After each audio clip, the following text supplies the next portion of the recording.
Hello दोस्तों, आपका स्वागत है हमारे चैनल मोटिवेशनल स्टोरीज ऑफिशियल में। तो दोस्तों, हम आज एक ऐसी कहानी लेकर आए हैं जिसका नाम है स्नो वाइट और 7 बौने। दोस्तों, कहानी को शुरू करने से पहले आपसे एक रिक्वेस्ट है कि आपने हमारे चैनल पर अभी नए हैं तो हमारे चैनल को सब्सक्राइब कर दें, साथ में लगी हुई बेल आइकन की घंटी को दबा दें ताकि हमारे आने वाले हर वीडियो अब तक पहुंच सके और आपके लिए नोटिफिकेशन की अपडेट मिल सके। तो चलिए दोस्तों, शुरू करते हैं। एक राजा और एक रानी एक सुदूर प्रदेश में राज्य करते थे। रानी बहुत ही दयालु और प्यारी थी और राज्य के सभी लोग उसका आदर करते थे। लेकिन रानी के जीवन में केवल एक दुविधा थी कि उसको संतान की इच्छा थी, लेकिन उसका कोई संतान नहीं थी। एक बार रानी ने सर्दियों के समय खिड़की के पास बैठकर स्वेटर बुन रही थी और उसी समय एक स्नो वाइट चिड़िया खिड़की के पास आकर बैठ गई, जिससे रानी का ध्यान भटक गया और उसकी उंगली में सुई चुभ गई। तभी रानी ने एक विश मांगी कि उसके एक बहुत ही खूबसूरत बेटी हो और उसका चेहरा स्नो जैसा हो, वह बहुत सुंदर और परी की तरह खूबसूरत हो। काफ़ी समय गुजर जाने के बाद रानी को एक बेटी पैदा हुई। वह बहुत खूबसूरत थी, जैसा उसने विश मांगी थी। वह बहुत सुंदर थी। रानी ने उसका नाम स्नो वाइट रखा। राज्य के सभी लोग बहुत खुश थे। स्नो वाइट की एक सौतेली माँ थी। उसकी सौतेली माँ स्नो वाइट को पसंद नहीं करती थी और उसे अपनी खूबसूरती पर भी घमंड था। स्नो वाइट की सौतेली माँ के पास एक जादुई आईना था। जादुई आईने से वह रोज पूछती थी कि इस दुनिया में सबसे ज़्यादा खूबसूरत कौन है। इस पर आईना जवाब देता, आपके अलावा भला कौन हो सकता है। इससे रानी बहुत खुश हो जाती। दूसरी तरफ रानी राज्य के निर्णय भी लेने लगी थी, जिससे राज्य को बहुत नुकसान होने लगा। राज्य के नुकसान भी की भरपाई के लिए राजा को राज्य से बाहर जाना पड़ा और वह राजा के बाहर जाने पर अपनी मनमानी करने लगी। समय बहुत तेजी से बीतता रहा था और अब स्नो वाइट एक खूबसूरत युवती हो गई थी। जब एक बार स्नो वाइट बाग में बने तालाब के किनारे पानी पी रही थी, तभी एक राजकुमार को स्नो वाइट की छाया दिखाई दी। वह राजकुमार देखता ही रह गया, लेकिन उसे पक्षियों के सिवा उधर कुछ नहीं दिखा।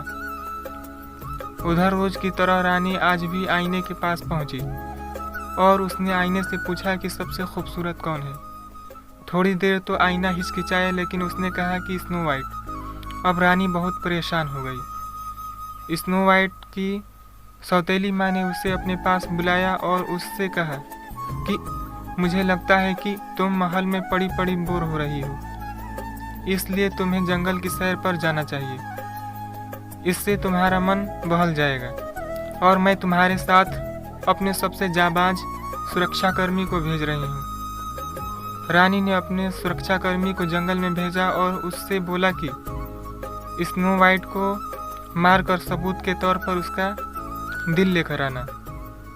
रानी का सुरक्षाकर्मी जब स्नो वाइट को मारने लगा तो उसे दया आ गई और उसने स्नो वाइट को वहाँ से जाने के लिए बोला।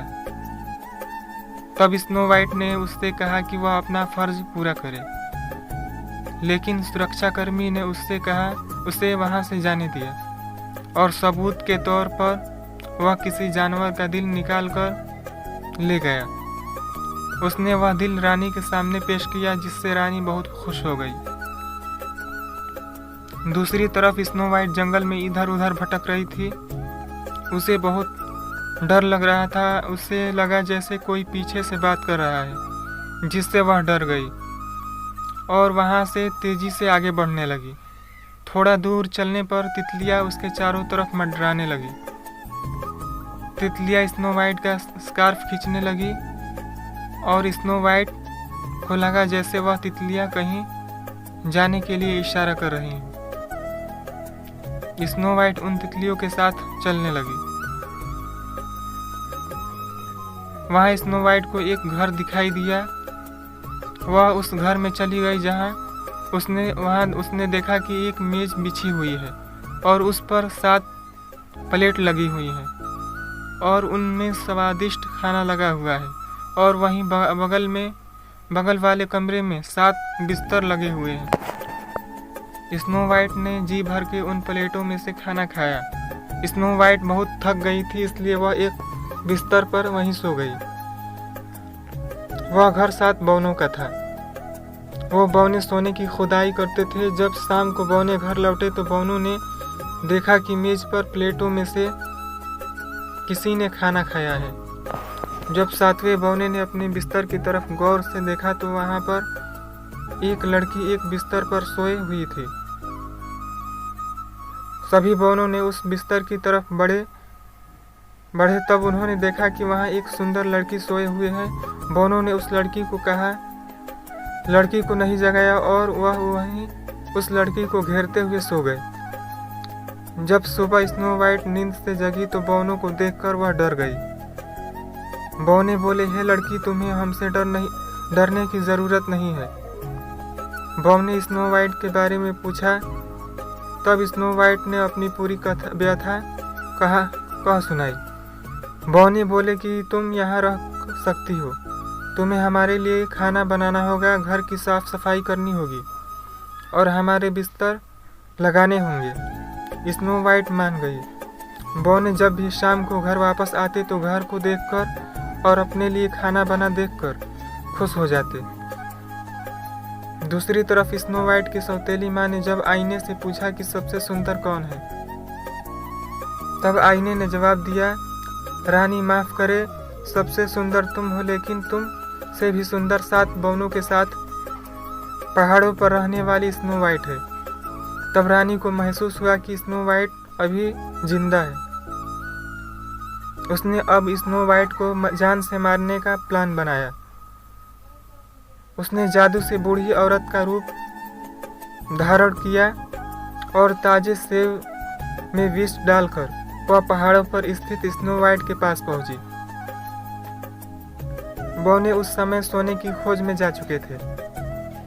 स्नो वाइट घर पर अकेली थी जब रानी बूढ़ी औरत के वेश में वहां पहुंची और उसने सेब लेने के लिए उस स्नो वाइट को बोला। तब स्नो वाइट बोली कि माँ जी माफ करे, मैं दरवाजा नहीं खोल सकती। तब बूढ़ी औरत बोली कि तुम दरवाजा मत खोलो, तुम मुझे एक रोटी का टुकड़ा दे दो। स्नो वाइट ने ऐसा ही किया और सेब ले लिए। जैसे ही उसने सेब खाए वह गिर गई और मर गई। जब बौने घर पर लौटे तब उन्होंने वहां स्नो वाइट को जमीन पर गिरे देखा। उन्होंने स्नो वाइट को उठाया और उसे जगाने की कोशिश की, लेकिन स्नो वाइट अब मर चुकी थी। तब बौने ने उसके मरने का मातम मनाया और उसे दफनाने के लिए ले जाने लगे। लेकिन तब उन्होंने महसूस किया कि स्नो वाइट का चेहरा अभी भी उतना ही फ्रेश है, उसके गाल अभी भी लाल हैं, वह मरी हुई नहीं लग रही थी। तब उन्होंने सोचा कि स्नो वाइट को एक शीशे के बॉक्स में बंद किया जाए, जिससे उसका शरीर मरने के बाद भी बेदाग बना रहे। उन्होंने ऐसा ही किया और स्नो वाइट को एक शीशे के बॉक्स में बंद कर दिया। तभी किसी राज्य का राजकुमार शिकार करते हुए वहां पहुंचा। तब उन्होंने देखा कि कुछ बौने एक लड़की को घेरे हुए मातम मना रहे हैं। वह राजकुमार स्नो वाइट को देखते ही रह गया और उन बौनों से स्नो वाइट को अपने साथ ले जाने की इच्छा जाहिर की। लेकिन बौने बोले कि यह तो मर चुकी है, तुम इसका क्या करोगे? तब राजकुमार बोला कि मैं इसे अपने राज्य में ले जाकर इसके लिए एक सुंदर सा स्मारक बनाऊंगा, क्योंकि मैं इससे प्रेम करने लगा हूं। यह बहुत सुंदर है। जब राजकुमार के सैनिक उसे डोली में उठाकर ले जा रहे थे तभी एक सैनिक को ठोकर लगी और वह गिरने ही वाला था, जिससे स्नो वाइट को झटका लगा और उसके मुंह में फंसा हुआ जहरीले सेब का टुकड़ा निकल गया, जिससे स्नो वाइट की जान वापस आ गई। स्नो वाइट अब जिंदा थी।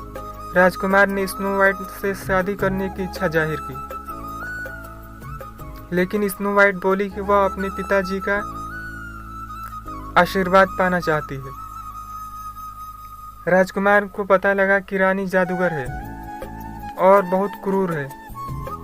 तब राजकुमार ने रानी के किले पर हमला करके उसे परास्त कर दिया और रानी राज्य छोड़कर भाग गई।